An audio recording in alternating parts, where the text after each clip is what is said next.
The cost of our actions is high. Others pay the price without having been actively involved. I have seen refugee camps as big as cities, sprawling in the desert.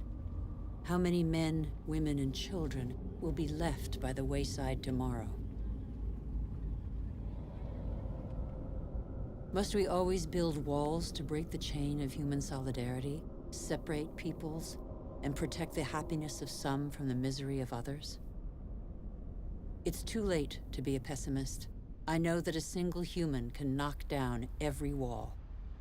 It's too late to be a pessimist. Worldwide, 4 children out of 5 attend school. Never has learning been given to so many human beings. Everyone, from richest to poorest, can make a contribution. Lesotho, one of the world's poorest countries, is proportionally the one that invests most in its people's education. Qatar, one of the world's richest states, has opened its doors to the best universities. Culture, education, research, and innovation are inexhaustible resources. In the face of misery and suffering, millions of NGOs prove that solidarity between peoples is stronger than the selfishness of nations. In Bangladesh, a man thought the unthinkable and founded a bank that lends only to the poor.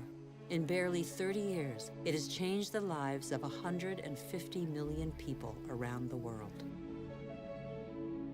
Antarctica is a continent with immense natural resources that no country can claim for itself, a natural reserve devoted to peace and science. A treaty signed by 49 states has made it a treasure shared by all humanity. It's too late to be a pessimist. Governments have acted to protect nearly 2% of the world's territorial waters. It's not much, but it's 2 times more than 10 years ago. The first natural parks were created just over a century ago. They cover over 13% of the continents. They create spaces where human activity is in step with the preservation of species, soils, and landscapes. This harmony between humans and nature can become the rule, no longer the exception. In the United States, New York has realized that nature does for us. These forests and lakes supply all the drinking water the city needs.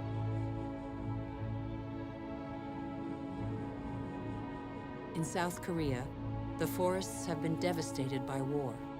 Thanks to a national reforestation program, they once more cover 65% of the country. More than 75% of paper is recycled. Costa Rica has made a choice between military spending and the conservation of its lands. The country no longer has an army. It prefers to devote its resources to education, ecotourism, and the protection of its primary forest.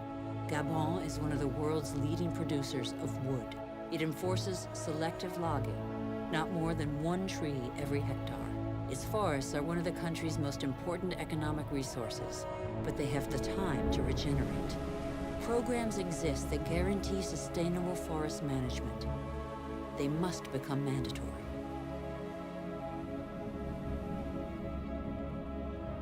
For consumers and producers, justice is an opportunity to be seized.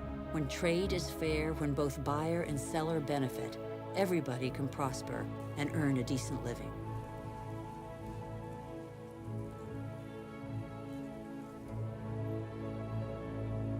How can there be justice and equity between people whose only tools are their hands and those who harvest their crops with a machine and state subsidies?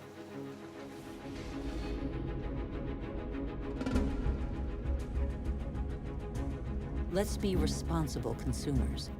Think about what we buy. It's too late to be a pessimist. I've seen agriculture on a human scale. It can feed the whole planet if meat production doesn't take the food out of people's mouths. I have seen fishermen who take care what they catch and care for the riches of the ocean. I have seen houses producing their own energy. 5,000 people live in the world's first ever eco-friendly district in Freiburg, Germany. Other cities partner the project. Mumbai is the 1,000th to join them.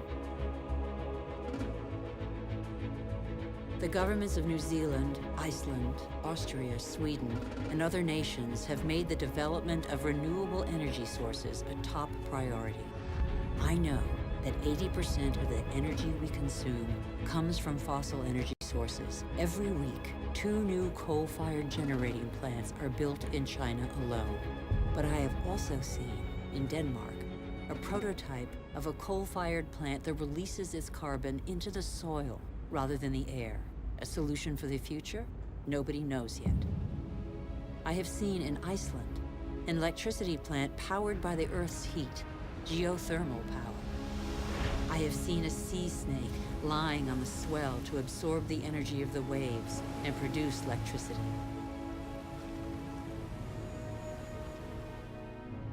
I have seen wind farms off the coast of Denmark that produce 20% of the country's electricity. The USA, China, India, Germany, and Spain are the biggest investors in renewable energy. They have already created over 2.5 million jobs. Where on earth doesn't the wind blow? I have seen desert expanses baking in the sun. Everything on Earth is linked, and the Earth is linked to the sun, its original energy source. Can humans not imitate plants and capture its energy? In 1 hour, the sun gives the Earth the same amount of energy as that consumed by all humanity in 1 year. As long as the Earth exists, the sun's energy will be inexhaustible. All we have to do is stop drilling the Earth and start looking to the sky. All we have to do is learn to cultivate the sun. All these experiments are only examples, but they testify to a new awareness. They lay down markers for a new human adventure based on moderation, intelligence, and sharing.